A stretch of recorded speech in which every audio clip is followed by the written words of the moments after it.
Everywhere you turn, someone's telling you to brace for impact.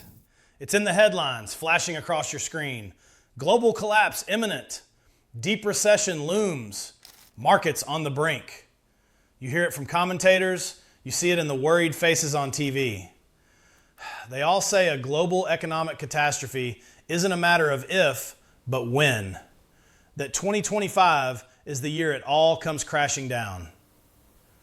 But what if the crisis you're being sold is a lie? What if the story of total disaster is just that? A story.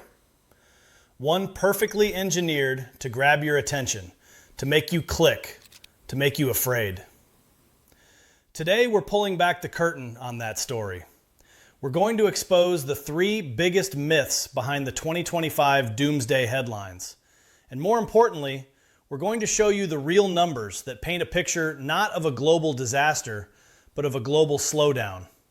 A story of adjustment, not Armageddon. So stick with me, because understanding that difference is the most important thing you can do for your money right now. All right, let's get one thing straight. Saying this isn't a collapse does not mean everything's fine. Far from it. The financial pain so many people are feeling is absolutely real. You walk into the grocery store and your jaw hits the floor at the checkout. You fill up your car and wince at the price on the pump. You look at your paycheck and wonder why, even though you're working harder than ever, it feels like you're falling behind. For millions, wages just are not keeping up with the stubborn, nagging rise in the cost of everything. That feeling isn't a myth. It's a harsh reality for a huge part of the population. There's a massive gap between an official report that says inflation is cooling and your own experience of watching your bank account evaporate. That anxiety, that feeling that the system is rigged against the average person, it's completely valid. The danger here, and the whole reason I'm making this video, is that this very real fear and frustration is being weaponized. It's being used by financial entertainers and news outlets to spin a simple, terrifying, and ultimately misleading story of total collapse. They take that kernel of truth, that things are expensive and uncertain, and stretch it into an apocalyptic forecast. This is so dangerous because fear leads to terrible decisions. It causes people to panic sell their investments at the absolute worst time. It makes them hoard cash under a mattress where it gets eaten alive by the very inflation they're afraid of. It paralyzes them from making the smart, long-term moves that could actually secure their future. The truth is almost always more complicated, and it's far less terrifying once you see it clearly. What we're going through in 2025 is not the sudden demolition of the global economy. It's more like a controlled cool down, a bumpy period of adjustment driven by very specific things. And once you understand those things, you stop being afraid and start getting prepared. So let's tackle the biggest, scariest myth of them all. The idea that today's headlines mean a 2008 style financial crash is just around the corner. This is the ghost that haunts every economic conversation. The second things get shaky, our minds flash back to 2008. We see the images of Lehman Brothers collapsing, of foreclosures devastating neighborhoods, of markets in a total freefall. The fear is that we're right back on that same cliff edge. But that comparison, while it feels right emotionally, is factually wrong. The global financial system of 2025 is a fundamentally different beast than the one that imploded in 2008. Think of it this way. In 2008, the global economy's foundation had termites. The very structure was rotten from the inside, eaten away by a specific toxic problem: subprime mortgages. Banks were lending money to people who had no hope of paying it back, then chopping up these toxic loans into complex, fraudulent products they passed off as safe investments. The whole system was a house of cards built on a lie. When that lie was exposed, the foundation crumbled. It was a crisis of fraud. Now look at 2025. Today's problem isn't termites in the foundation. The foundation itself, the core banking system, is much, much stronger. After the 2008 crisis, massive regulations like the Dodd-Frank Act were put into place, forcing banks to hold way more capital in reserve. Simply put, they have much bigger cash cushions to absorb shocks. That reckless Wild West lending from the pre-2008 era just isn't the norm anymore. We are not facing a systemic crisis born from the banks themselves. So if it's not termites, what is it?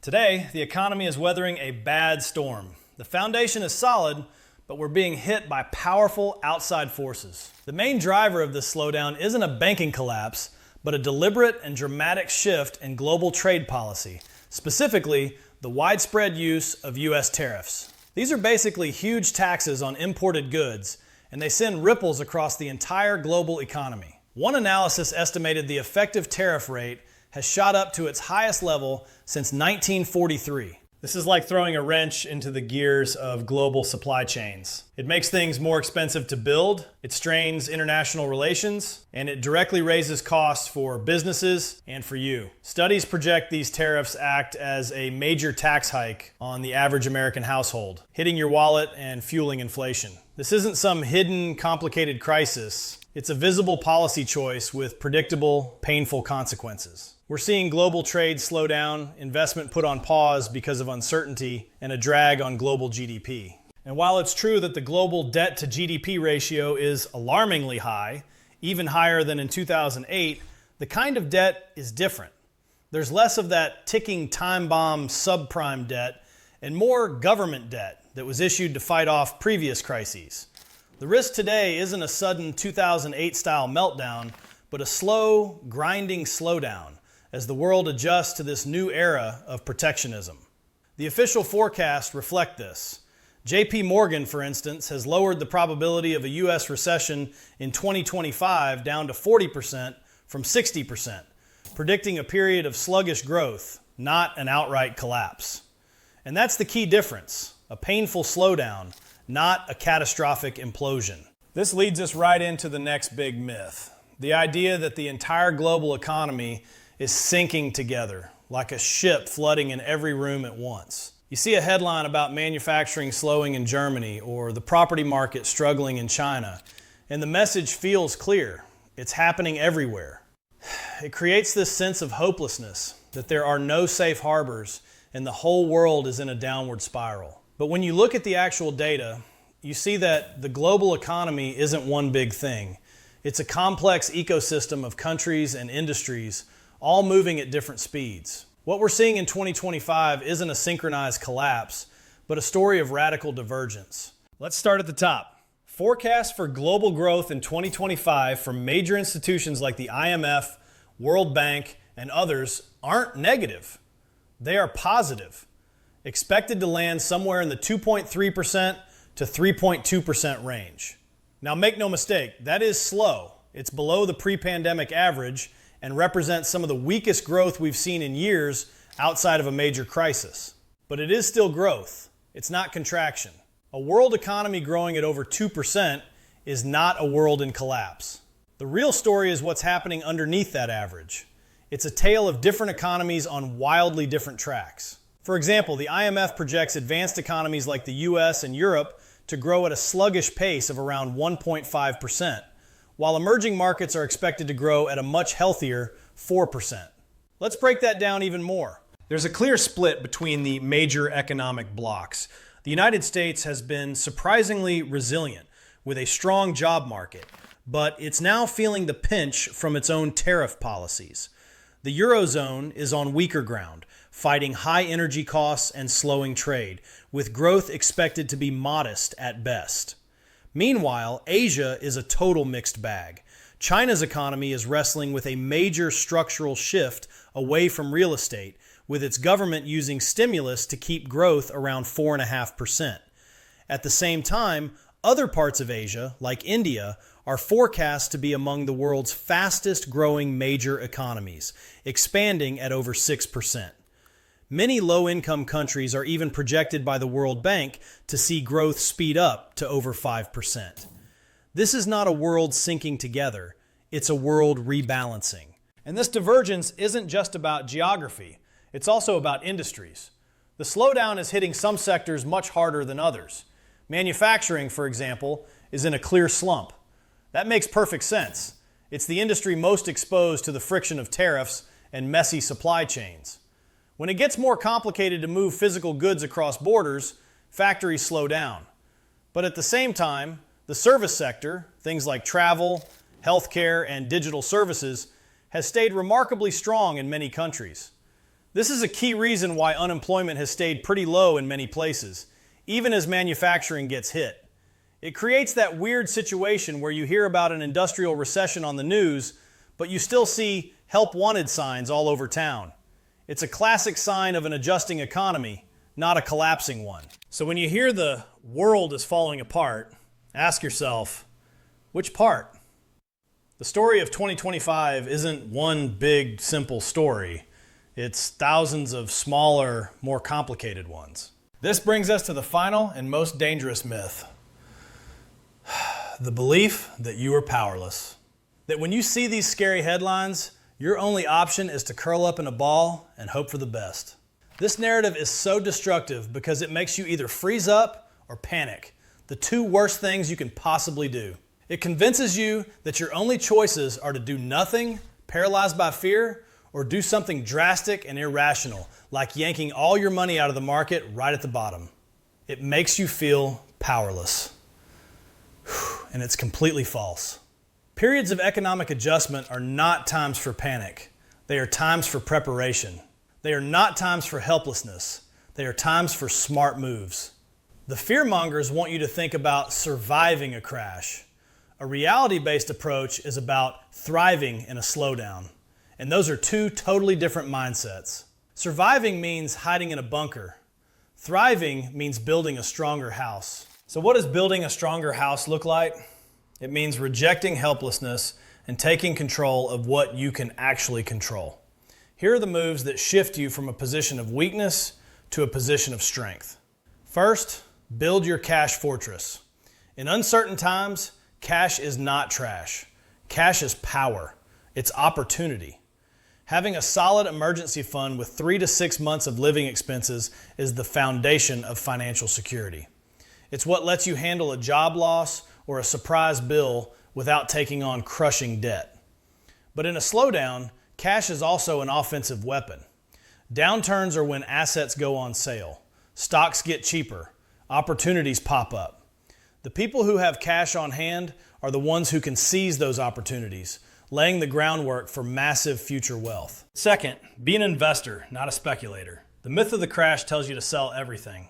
The reality of the slowdown tells you to keep buying, methodically. This is the time to fall in love with long-term, boring investing. Continuing to put a fixed amount of money into low-cost index funds every month, no matter what the headlines say, is the most proven way to build wealth. When the market is down, your fixed investment buys more shares. You're automatically buying low without trying to time the bottom, which is a fool's game. Panicked sellers are literally handing their future wealth over to disciplined, patient investors. You have to decide which one you want to be. Third, invest in yourself. Your single greatest asset is your ability to earn an income. In a cooling economy, your skills are your ultimate job security. This is the time to double down on your professional development. What skills are in high demand in your field? Can you get a new certification? Can you learn to use new tech like AI to become more valuable? While everyone else is frozen by fear, you should be learning and growing. That's an investment with guaranteed returns that no market crash can ever take from you. Finally, take control of your personal inflation rate. You can't control global supply chains, but you have huge control over your own spending. This is the time to get serious about your budget. Track where your money is going. Strategically cut back on things you don't truly need. Renegotiate your bills like car insurance and cell phone plans. And just be a smarter consumer. This isn't about depriving yourself. It's about being efficient. Taking control of your cash flow is empowering, and it gives you more money to save, invest, and build that fortress. So where does that leave us? For the past year, you've been sold a simple, terrifying story. The economy of 2025 is about to collapse. But we've seen that story is built on myths. The myth of a 2008 style crash ignores how much stronger our financial system is. The myth of universal decline ignores the clear data showing a world of divergence with resilience and growth even in a slowdown. And the myth of helplessness ignores the incredible power you have to take smart, strategic action. So while the headlines scream collapse, the data points to a cool down. While the narrative is disaster, the reality is adjustment.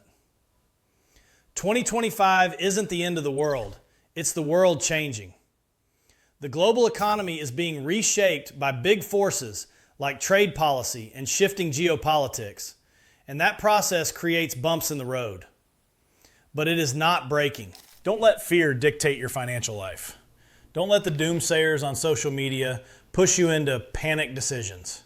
Your power lies in understanding the real picture, separating the signal from the noise, and taking calm, consistent action. When you do that, you're no longer just a passenger in the storm. You're the captain of your own ship, navigating through it with a clear map and a steady hand, ready to come out stronger on the other side. If you want to stay informed with data-driven insights, not fear-driven headlines, make sure you subscribe and hit that notification bell. It's the best way to support the channel. And for a deeper dive, watch this next video on how to invest during an economic slowdown. Click it right here on the screen. Thanks for watching and stay informed.